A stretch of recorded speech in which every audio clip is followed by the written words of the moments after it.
नमस्ते प्यारे बच्चों, स्वागत है आपका रामरूप शर्मा चैनल पर और मैं हूं रामरूप शर्मा। आज मैं इस छोटी सी वीडियो में आप लोगों के लिए कार्बन और कार्बन कंपाउंड जो चैप्टर है, चैप्टर नंबर 4 केमिस्ट्री का जो चैप्टर है क्लास 10th की साइंस से, उसमें कार्बन के जो इंपॉर्टेंट कंपाउंड्स हैं उसमें 2 इंपॉर्टेंट कंपाउंड है जहां से क्वेश्चन आपको निश्चित रूप से आने वाला है। तो जो पहला इंपॉर्टेंट कंपाउंड है वो है इथेनॉल, या जिसका जो नाम है वो है इथाइल एल्कोहल।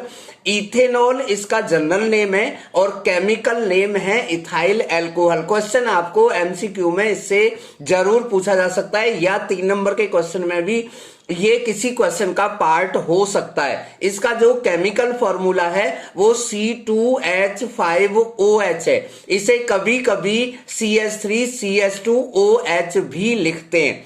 इसमें जो फंक्शनल ग्रुप है वो OH है, यानी कि हाइड्रोक्साइल फंक्शनल ग्रुप है। इस बात का को भी आप जरूर ध्यान रखिएगा। अब जो अगली बात है, जो अगला क्वेश्चन आ सकता है वो आ सकता है कि जो अल्कोहल जिसे हम इथेनॉल कहते हैं, इसका पहला मेंबर क्या होता है। तो इसका जो पहला मेंबर होता है वो मीथेनॉल होता है, जिसका केमिकल फॉर्मूला CH3OH होता है। इसको भी जरूर ध्यान रखिएगा। अगला जो क्वेश्चन आप लोगों के लिए आ सकता है वो ये आ सकता है कि इथेनॉल केवल पीने के लिए बनाई जाती है क्या। तो बिल्कुल भी नहीं बच्चों, ये जो पीने के लिए हम इथेनॉल यूज करते हैं ये इसका मिस यूज है। एक्चुअली में इथेनॉल एक बहुत बड़ा पार्ट है बहुत सारे केमिकल कंपाउंड का इंडस्ट्रीज में, जैसे बियर, रम, विस्की, ब्रांडी और भी बहुत सारी चीजें हैं। जैसे आपको मैं बताऊं, पेंट है, लिक्विड्स हैं, टिंक्चर आयोडीन है, कप सिरप है, डाइजेस्टिव सिरप है, परफ्यूम्स हैं। इन सब चीज को बनाने के लिए इथाइल अल्कोहल का इस्तेमाल किया जाता है।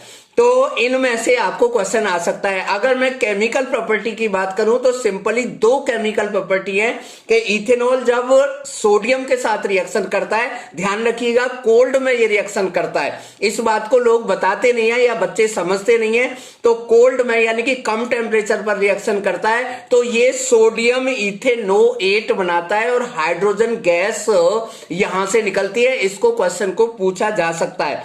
दूसरी जो रिएक्शन है वो बहुत सिंपल रिएक्शन है जिसे हम डिहाइड्रेशन रिएक्शन कहते हैं। डिहाइड्रेशन का मतलब है वाटर के मॉलिक्यूल को बाहर करना। तो अगर इथेनॉल को डिहाइड्रेशन कर दिया जाए, यानी कि उसमें कंसंट्रेटेड सल्फ्यूरिक एसिड मिला दिया जाए, है ना, तो ये इथीन बन जाता है। ये क्वेश्चन आपको ऐसे भी पूछा जा सकता है कि इथेनॉल से इथीन बनाने की रिएक्शन लिखिएगा। तो CH3CH2OH एरो के ऊपर आप कॉन्सेंट्रेटेड H2SO4 लिख दीजिएगा। तो CH2 डबल बॉन्ड CH2 और वाटर मॉलिक्यूल निकलेंगे। सोडियम के साथ हाइड्रोजन गैस निकली थी और यहां पर आपके निकलेंगे वाटर मॉलिक्यूल। बच्चों इसके साथ साथ में क्वेश्चन आपसे ऐसे भी पूछा जा सकता है कि जो इथेनॉल है इसके बड़े बड़े यूज बताइएगा। तो इथेनॉल एंटीसेप्टिक की तरह काम करता है बच्चों वाउंड में, यानी कि अगर हमारे कोई घाव हो जाता है तो उस पर लगा देंगे तो आपको ये काम करेगा एंटीसेप्टिक की तरह।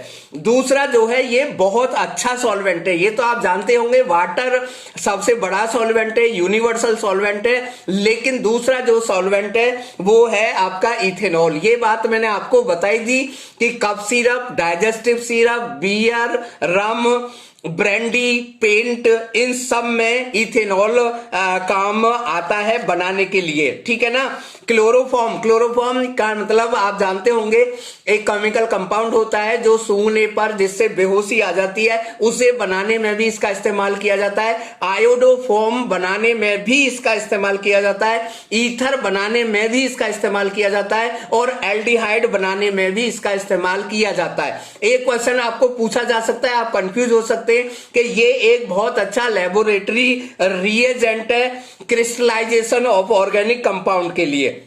एक क्वेश्चन और है जो पूछा जा सकता है, पावर अल्कोहल क्या होता है। तो अगर हम आप जो भी फ्यूल यूज करते हैं चाहे आप पेट्रोल यूज करते हैं या डीजल यूज करते हैं, तो उसमें अगर 20 से 40% एल्कोहल मिला दें तो ये बहुत अच्छा फ्यूल बन जाता है। पॉल्यूशन भी ये बिल्कुल नहीं करता है, ये ना के बराबर करता है। तो इस मिक्सचर को हम पावर एल्कोहल कहते हैं। बच्चों एक क्वेश्चन और भी आ सकता है जिसे हम कहते हैं डीनेचर्ड एल्कोहल, यानी कि अगर इथेनॉल में हम थोड़ा सा मीथेनॉल मिला दें ताकि इसका मिसयूज रोका जा सके, तो वो जो है बन जाता है डीनेचर्ड एल्कोहल। बहुत ह्यूमन बीइंग के लिए बहुत घातक होता है, बहुत जल्दी डेथ हो जाती है, क्योंकि मीथेनॉल जो है हमारे इंटरनल ऑर्गन को पूरी तरीके से छील देता है, गला देता है, यानी कि उसकी अपर लेयर को निकाल देता है, जैसे लंग्स है या दूसरे ऑर्गन है, और बहुत जल्दी डेथ हो जाती है। तो बिल्कुल भी इसका यूज नहीं करना चाहिए। इथेनॉल बनाने का जो एक सिंपल तरीका है वो है बच्चों fermentation of sugar can say, है ना। शुगर कैन के फर्मेंटेशन से इथेनॉल बनाया जाता है, और केमिकल तरीके बहुत सारे हैं जिन्हें अगली क्लासेस में आपको बताया जाएगा। तो ये वीडियो लाइक करके शेयर जरूर करिएगा। इसी तरीके के इंपॉर्टेंट टॉपिक्स, चैप्टर नहीं टॉपिक्स में ऐसी वीडियो के थ्रू लेके आऊंगा जिन्हें आप सुनने मात्र से आपके एग्जाम की तैयारी हो जाएगी। Thank you so much and all the very best.